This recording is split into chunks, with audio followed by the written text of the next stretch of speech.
Okay, so in this video I'm going to start to talk about expanding and condensing logarithms, which is part of section 5.3. Once we get through this section, we'll probably have a short quiz, maybe next week sometime. So whenever you're working with expanding and condensing logarithms, you're using some rules that we learned when we were dealing with exponents. So the first property is called the product property, where if you have the logarithm of two things that are multiplied together, namely here u and v, you could split that up as the log of u plus the log of v. That's called expanding, where you start with one logarithm and then have two on the other side. You can also condense, where you have two on one side and one on the other. The first couple of examples we go through will be expanding. The second property that you want to be aware of is the quotient property, where we're dividing two values. Here we have the log of u divided by v, and when you divide with exponents, you know that transfers into subtraction, so this becomes the log of u minus the log of v. The last property is the power property, which is us taking some value and raising it to a power. And whenever you do that, you can pull that power out around to the front of the logarithm so that this n over here moves to the front on the right-hand side. So I'm going to walk through a couple of examples with expanding, and then I'll have a homework sheet for you to work on. I'll do a couple of those with you as well. So when we expand this first logarithm here, we see a couple different things happening. We see some multiplication of 7 and x squared, and we also see some division with y. So we're going to be using actually all three of the properties up here. So what we're going to start with first is the quotient property, where when you're dividing, you change that into subtraction. So instead of having 7x squared divided by y, we have the 7x squared and the y separated by a subtraction symbol, and the logarithm goes in front of both.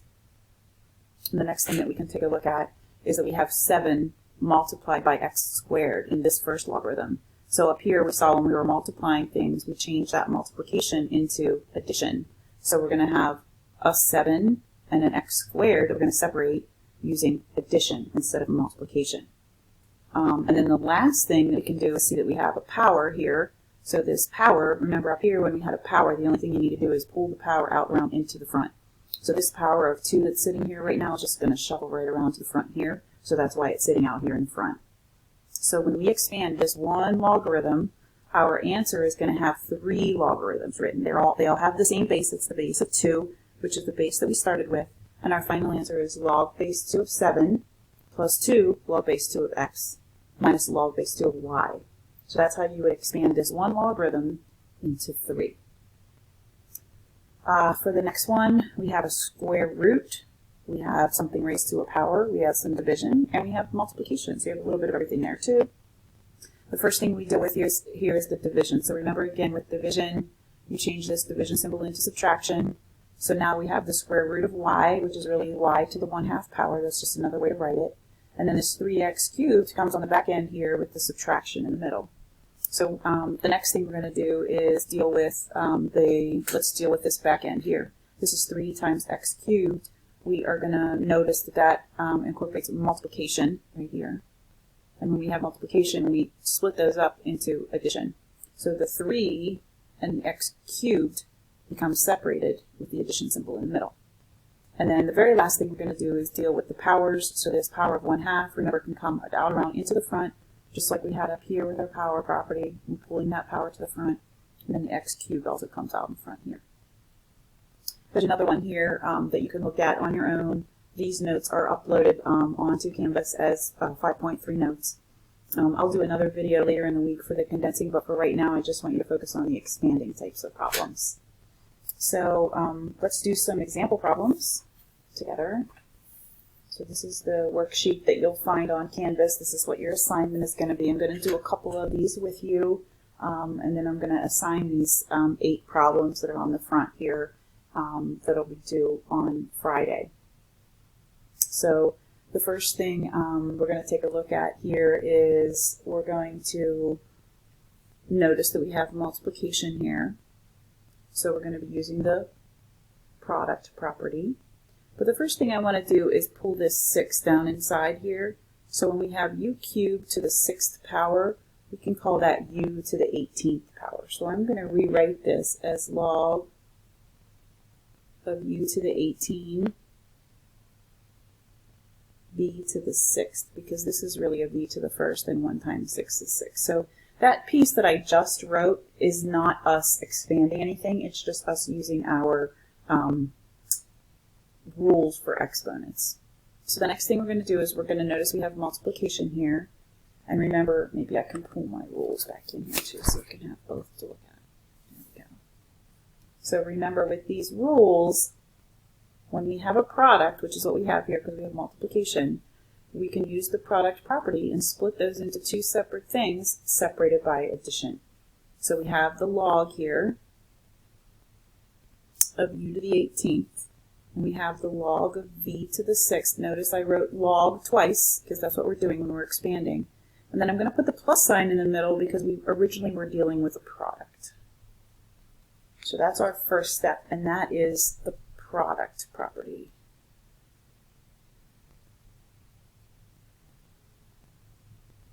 Of us taking that product and changing it into addition. Now the next thing you'll notice is each of these is raised to a power. We have u being raised to the 18th power and v being raised to the 6th power. So then we're going to come here and look at this power property. And the only difference between the left-hand side and the right-hand side is that this power has been moved in front of the logarithm. So we're going to take this 18 and move it around to the front. Plus sign stays. We're going to take this 6 and move it around just to the front of that logarithm. And so now, from this step to this step, we've used the power property. So we use those two properties there for that. Okay. Let's look at number 3 on this same sheet, because number 3 uses division.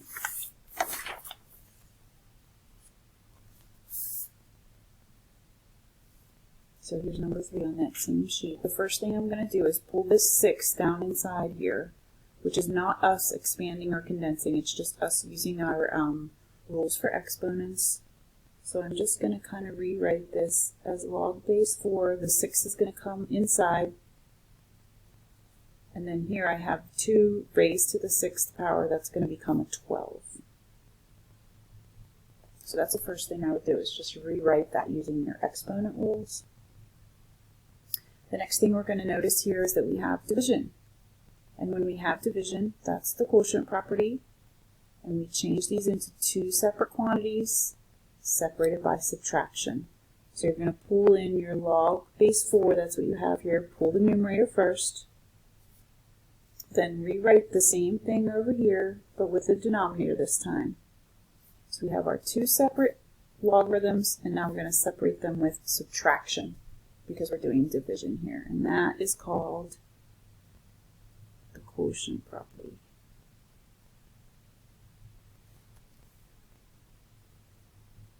And then the last piece is for us to recognize we still have something else we can do. We have a power here and a power here.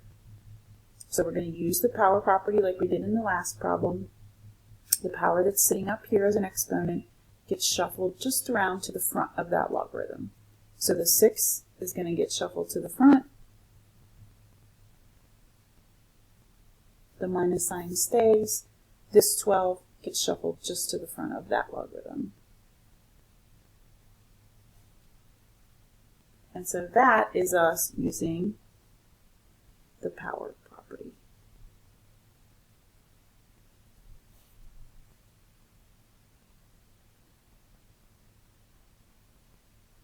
Okay.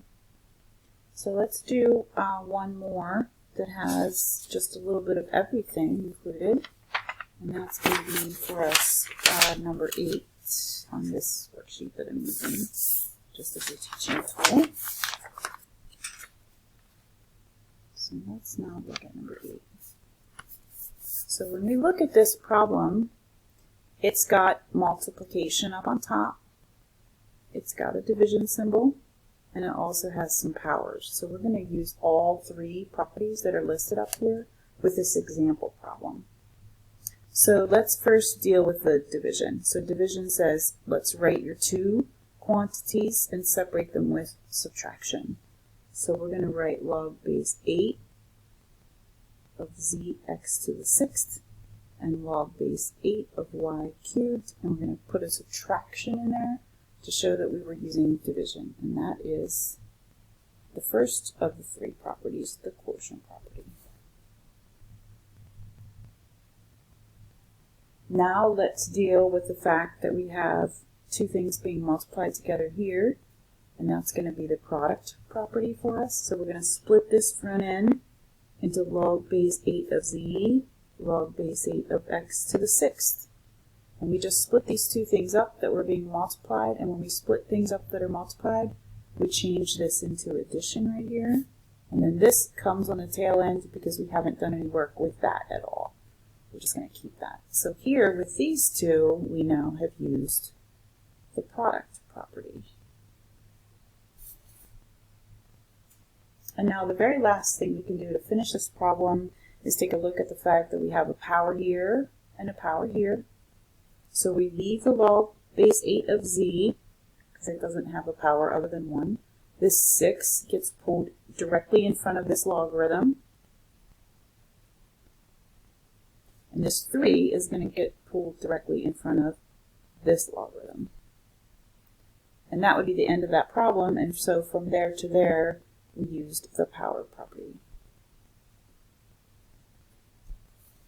for that particular problem. So again, you don't have to write all that out as far as which properties you're using when you do your problems for me for your homework this week. I just want to make sure that you're comfortable with it from the purposes of the video. So if you look on the announcement that I posted earlier today, where you found this video, you'll also find a link to your assignment. Your assignment is due Friday at midnight. On Wednesday, I'm going to review some of the work that we did earlier in 5.3 because there will be a small quiz also on Friday, not on this new stuff, but on some things that we learned last week. So, alrighty, thanks for listening.